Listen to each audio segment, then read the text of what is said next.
मंडळी, आज आपण मस्त कुरकुरीत आणि मार्केटमध्ये महाग मिळणारे फणसाचे तळलेले गरे किंवा फणसाचे चिप्स घरी कसे बनवायचे ते पाहणार आहोत. फणसाचे चिप्स बनवण्यासाठी फणस कसा निवडायचा, गरे कशा पद्धतीचे पाहिजे ते सर्व आपण ह्या आजच्या व्हिडिओमध्ये पाहणार आहोत. मंडळी, रेसिपी सुरू करण्याआधी चॅनलवरती नवीन असाल तर चॅनलला पटकन सबस्क्राईब करून घ्या. इथे आपण असा मोठा फणस घेतलाय.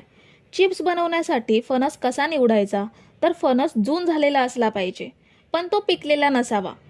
ह्या फणसाचे काटे बघा, मोठे झालेले आहेत. कोवळ्या फणसाचे काटे लहान असतात.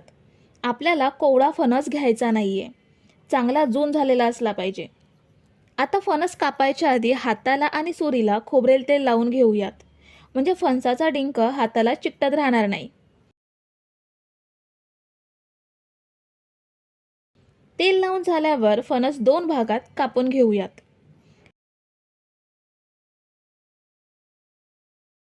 आता फणस कापल्यावर डिंक बाहेर येतोय, त्यावरती आपल्याला पुन्हा खोबरेल तेल टाकून कागदाने पुसून घ्यायचा आहे.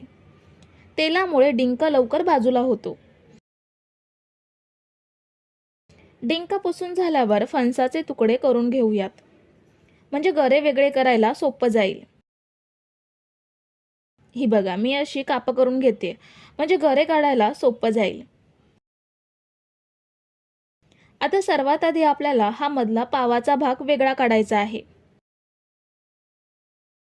पाव वेगळा काढला की फणसाची काटेरी साल कापून घ्यायची.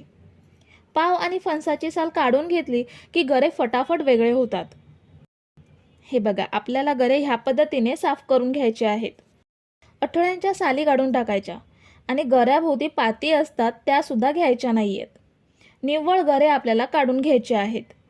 फणसाच्या ज्या बिया आहेत, म्हणजे अठळा आहेत, त्या भाजीमध्ये टाकू शकता.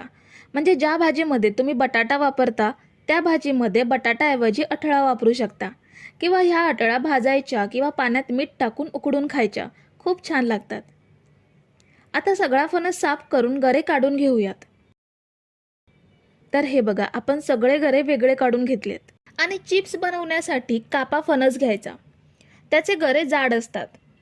हे बघा, ह्या पद्धतीचे ह्या गऱ्यांचे चिप्स खूप छान होतात. आता हे गरे आपण कैचीने कापून घेऊयात. गरे कापताना असे उभे कापून घ्यायचे. हे बघा, एवढ्या जाडीचे गरे कापून घ्यायचे. तळल्यावरती ह्यांचा आकार लहान होतो आणि जाडी थोडी जास्त ठेवली तर चांगले खुसखुशीत सुद्धा होतात. आता सगळे गरे आपण ह्या पद्धतीने कापून घेऊयात. तर हे बघा, सगळे गरे आपण कैचीने फटाफट कापून घेतलेत. अगदी परफेक्ट साईज झाली आहे सगळ्या गऱ्यांची. आता ह्या गऱ्यांना मीठ कसं लावायचं ते पाहूयात. एका वाटीमध्ये अर्धा चमचा मीठ घेऊयात आणि पाऊण वाटी भरेल एवढं पाणी घ्यायचं आहे. आता मीठ पाण्यामध्ये विरघळवून घेऊयात. मीठ विरघळलंय आणि मिठाचं पाणी तयार झालंय. आता गरे कसे तळायचे ते पाहूयात. कढईमध्ये मी खोबरेल तेल घेतलंय. फणसाचे चिप्स तळण्यासाठी शक्यतो खोबरेल तेलच घ्यायचं. जर खोबरेल तेल नसेल तर आपलं साधं जेवणाचं तेल सुद्धा घेऊ शकता. फक्त वासाचं म्हणजे मोहरीचं तेल वगैरे घ्यायचं नाहीये. पण खोबरेल तेलामुळे फणसाच्या चिप्सना खूप छान टेस्ट येते आणि हे चिप्स वर्षभर चांगले टिकतात. आता हे तेल चांगलं गरम झालंय, ह्यामध्ये गरे सोडूयात. खूप जास्त गरे सोडायचे नाहीयेत. जेवढे कढईमध्ये बसतील तेवढेच गरे घ्यायचे आहेत. तेलात सोडल्यावरती स्टार्टिंगला असं फेसाळतात, पण हळूहळू यांचे बुडबुडे कमी होतात. आता आपण हे मंद ते मध्यम आचेवरती तळून घेऊयात. अधेमध्ये सारखे ढवळत राहायचे, कारण फ्राय व्हायला तसा जास्त वेळ लागत नाही. पण ढवळले नाही तर एका बाजूने करपू शकतात. ते साधारण 3 मिनिटं झाली आहेत. गऱ्यांचा आकार थोडा आकसला गेलाय आणि बुडबुडे सुद्धा थोडे कमी झालेत. आता ह्यामध्ये आपण 2 चमचे मिठाचं पाणी ॲड करूयात. मिठाचं पाणी टाकल्यावर थोडा आवाज येतो, पण घाबरायचं नाही, कारण तेल अजिबात उडत नाही. आणि फणसाचे चिप्स बनवताना ह्याच पद्धतीने त्यांना मीठ लावून घेतात. फ्राय केल्यानंतर किंवा फ्राय करायच्या आधी गऱ्यांना मीठ लावलं तर ते लागत नाही, म्हणून पारंपरिक पद्धतीने असंच मीठ लावून घेतात. आता हे छान हलका लालसर रंग येईपर्यंत तळून घेऊयात. तुम्ही जर इथेपर्यंत रेसिपी बघताय तर तुम्हाला एक विनंती आहे की व्हिडिओला एक लाईक जरूर करा. तर आपण हे गरे छान तळून घेतलेत. गरे चांगले तळले गेले की असा छान खळखळीत आवाज येतो. आता हे तेल नितळून काढून घेऊयात आणि बाकीचे सर्व गरे सुद्धा असेच तळून घेऊयात.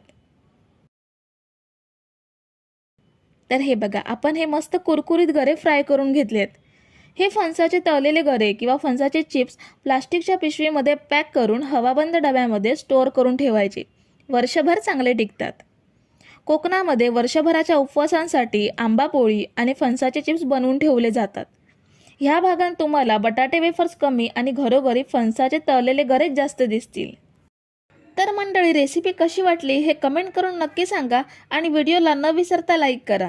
रेसिपी तुमच्या मित्रमैत्रिणींसोबत शेअर करा आणि चॅनलला सबस्क्राईब केलं नसेल तर लगेच सबस्क्राईब करून घ्या. थँक्यू.